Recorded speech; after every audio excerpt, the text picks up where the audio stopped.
Olá! Hoje nós iremos falar sobre o mundo moderno e a conexão entre sociedades africanas, americanas e europeias. Vamos falar sobre a abolição da escravatura no Ceará. O Brasil ele foi descoberto por Pedro Álvares Cabral no dia 22 de abril de 1500, mas só começou a ser colonizado 30 anos mais tarde. A coroa portuguesa, temendo perder suas terras para as outras nações que já estavam tentando invadir seu território, criou um sistema administrativo das capitanias hereditárias em 1534. O donatário da capitania do Ceará foi Antônio Cardoso de Barros. Só que essa capitania do Ceará, ela não prosperou, ela não conseguiu se desenvolver. O nosso donatário, ele não estava muito interessado em administrar essas terras, não. Esse sistema durou, de capitanias, 16 anos e foi abolido e em seu lugar vieram o outro sistema de governo, que foi os governos gerais. Aqui você vê o mapa do Ceará. Os africanos vieram para o Ceará no ano de 1654, junto com 4 grupos de soldados, 2 grupos de indígenas. Então, aqui começou o sistema de escravidão no Ceará, junto com esses soldados e esses indígenas. Vieram para trabalhar nos campos dos governadores no período colonial e para ajudar também a combater os nativos da terra. A província do Ceará não comprava diretamente do continente africano esses escravos. Até tentou, mas o governo português, ele nunca permitiu. Os cativos que aqui viviam, vinham geralmente de São Luís do Maranhão ou de Recife, Pernambuco. Existem registros históricos que houve um período de tempo entre o ano de 1820 que houve sim um comércio de importação de escravos diretamente do continente africano, mas isso durou um pouquíssimo tempo. Os cativos que vieram para cá, todos eles foram adquiridos em maior quantidade no século XIX, pois foi o período em que houve uma maior importação e necessidade, de mão de obra para o cultivo de algodão produzido aqui no nosso estado. Em 1820, mais ou menos, houve uma pequena importação de escravos da África, como já foi dito. A grande maioria dos 40 mil escravos que existiam aqui no Ceará vieram para cá no século XIX e tinham origens da Angola, como vocês veem no mapa, e do Congo. A maioria veio do período do crescimento das plantações de algodão, pois a necessidade de mão de obra foi muito grande. Os escravos no Ceará não eram tratados como os demais escravos nos outros estados. Aqui existia uma forma diferente de convivência entre senhor e escravo, tipo um acordo de trabalho. Os senhores não puniam os escravos por qualquer coisa, pois eles consideravam os escravos como bens valiosos e por isso eles não queriam castigá-los por qualquer coisa. Mas é claro que isso não significa dizer que aquele escravo que era mais atrevido ou que se rebelava, ele não fosse punido de forma severa. Jornais do século XIX descrevem de forma detalhada como esses escravos eles tinham mutilações, cicatrizes enormes e punições muito severas. Mas aqueles que eram mais submissos também, eles tinham uma certa vantagem, pois os senhores permitiam que eles desfrutassem de algumas horas de lazer, que eles convivessem com a sua família que tinha sido trazida da África, e também eles tinham, pelos seus senhores, os senhores davam a promessa de um dia eles iriam conseguir a tão sonhada alforria, que a alforria é a liberdade. A abolição dos escravos no Ceará.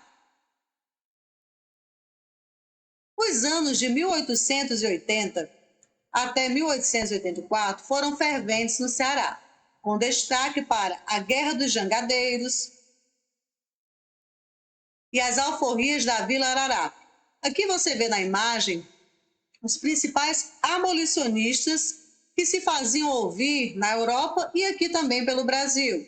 Você vê aqui André Rebouças, Maria Tomásia, o Dragão do Mar, que nós falaremos mais na frente, Luiz Gama, Adelina e Maria Firmina dos Reis. Todos esses foram grandes abolicionistas que trabalhavam a causa dos escravos, ou seja, em prol da libertação dos escravos aqui no Ceará.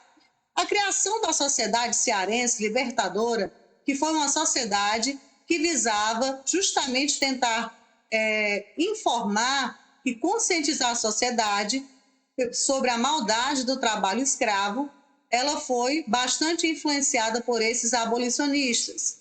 Posteriormente, Francisco do Nascimento, Dragão do Mar, ele vai ser um ícone também para que o Ceará seja esse pioneiro na libertação dos escravos.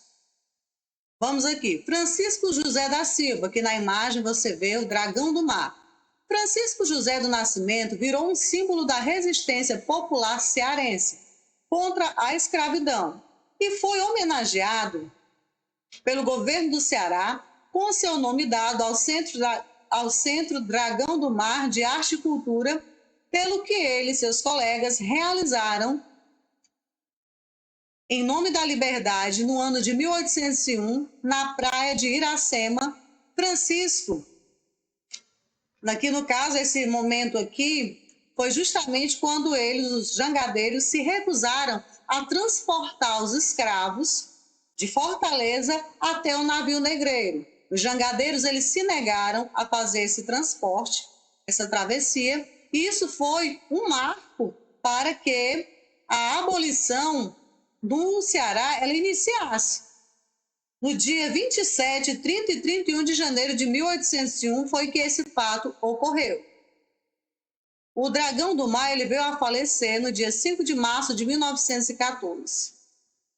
Então, continuando, nos dias 27, 30 e 31 de janeiro de 1881, os jangadeiros, liderados pelo Dragão do Mar, se recusaram a transportar os escravos do porto de Fortaleza para o navio negreiro.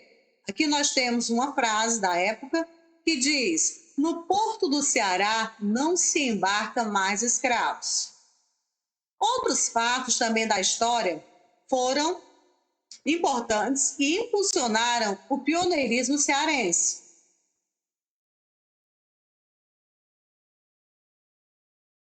Aqui você vê que na Vila de Ararape, vários escravizados, ou seja, 116 escravos, foram alforriados em um mesmo momento, na Vila de Ararape, no dia 1º de janeiro de 1883. Aqui você vê novamente, essas aqui é um exemplo de como era uma carta de alforria, uma carta de libertação. Então, nesse dia, 1º de janeiro de 1883, 116 escravos receberam as suas cartas de alforria. Estava presente um grande abolicionista também, José do Patrocínio. Estava nesse dia e presenciou este momento histórico. Sátiro Dias foi o presidente da província que, com todas essas manifestações, revoltas que estavam ocorrendo no Ceará, várias alforrias sendo dadas, várias reivindicações populares, Sátiro Dias, no dia 25 de março de 1884, ele que era o presidente da província, declarou a libertação de todos os escravos no Ceará. Mas percebam que isso só foi possível por causa da pressão popular, da pressão social, da luta da classe pela sua liberdade. E hoje nós lembramos esse nosso feriado, que é o 25 de março de 1884, que é lembrando a abolição da escravatura no Ceará. Neste momento eu finalizo mais um Estudando em Casa. Até a nossa próxima aula.